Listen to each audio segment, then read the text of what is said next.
Mindanao. Nasolusyonan naman yung mga BARM, okay na yung BARM, the MILF and the MNLF, and let's also give the time for the lumad.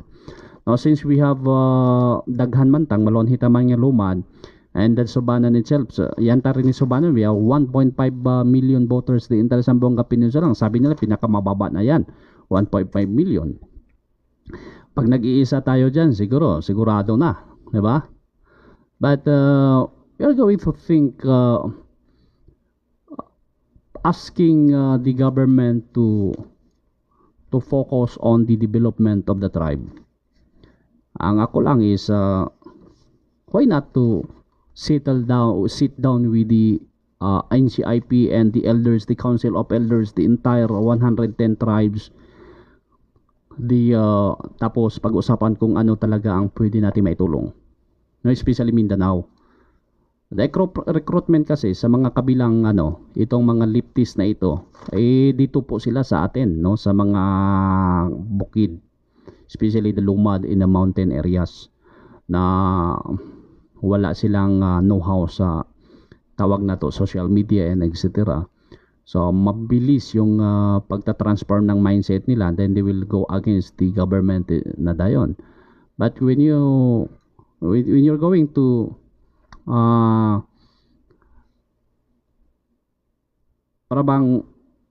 you're going to take it seriously, the problem, it is a problem of the government itself. It's not a problem of the lumad. Kaya lang, ang kita sa mga lumad, we are always a victim. Kaya nga naman, they cannot depend. Hindi naman tayo pareha sa na makadependa sa atong kaugalingon. Sila na yung mga armas, kita wala. Kung sa nato makadependa sa atong kaugalingon. We only believe that the government can always give us a full security. And that's why the PNP, the Armed Forces of the Philippines, yun ang ginagawa nila is to make us secure. So that's why sabi ko nga, hindi tayo dapat na magalit sa ating government. We need to help the government. Do not ask the government paano ka tutulungan.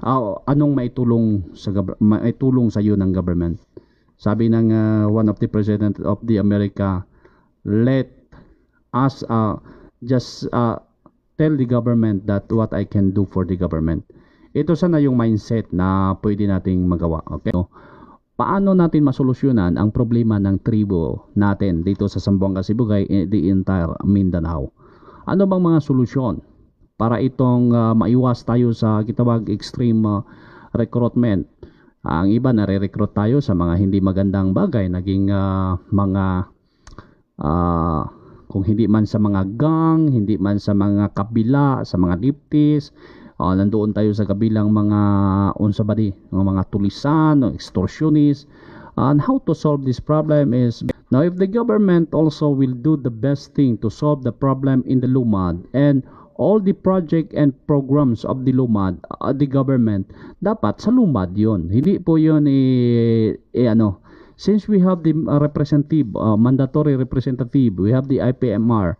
So maybe the office of the IPMRs, and then we have already a representative, and maybe someday siguro magkaroon po tayo ng IP representative in the Congress para naman sila po yung pakikinggan natin. So somehow ito po yung pag-usapan natin. If we have IP representative to the Congress na magdala sa mga problema nga mulo sa ato ang mga katawan din sa ato ang kinakabukiran without personal interest, talagang nag-serve lang, it's better. Okay? So, Mantek Langhay, pa-shoutout sa family Mantek Langhay, humpa ang mga taga-Lapuyan, mga parinti. Ayan, kay Limpong Mimi Puyot watching here in Manila. Kampia gabi sir, shoutout to all listeners, especially sa mga Sibugay noon. And Kamam ni Risa Sotelo Agudong, good evening Pastor Alan, I like that. I think of what we can do for the government instead of asking what the government can do for us all the time. O yan, tama yan. Kailangan ng tribo pastor marunong magkaisa. Unity yung dapat i-practice ng tribo una. Ganda rin yon. Ma'am Sylvia, itong mga suggestion ninyo, no? Do not, sabihin ko ka, do not always say, ask the government what the government can do for you, and always ask the government what I can do for the government. Ano ba talagang pwede nating maitulong sa ating present government? Ito yung problema natin. Hindi po tayo tumutulong sa ating government. Well, in fact, you are officer, you are elected official of the government, then you are criticizing the government itself. That is a very big problem. Papararinrinan ba sa palatimanin galabak mo? You are a government itself. You are representing and you are the government itself. And then all of your advocacy, all your press conference is always attacking the government itself. Attacking itself para bang kumuha ka ng bato or kumuha ka ng martilyo, pinukpok mo yung sarili mong ulo.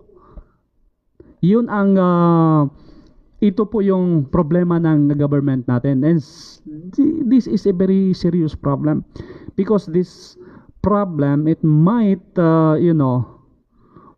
result into revolution or else kung sila mismo nagsisiraan. Yun ang problema. We are the victim. Of course, tayong lumad, hindi tayo maka-move on.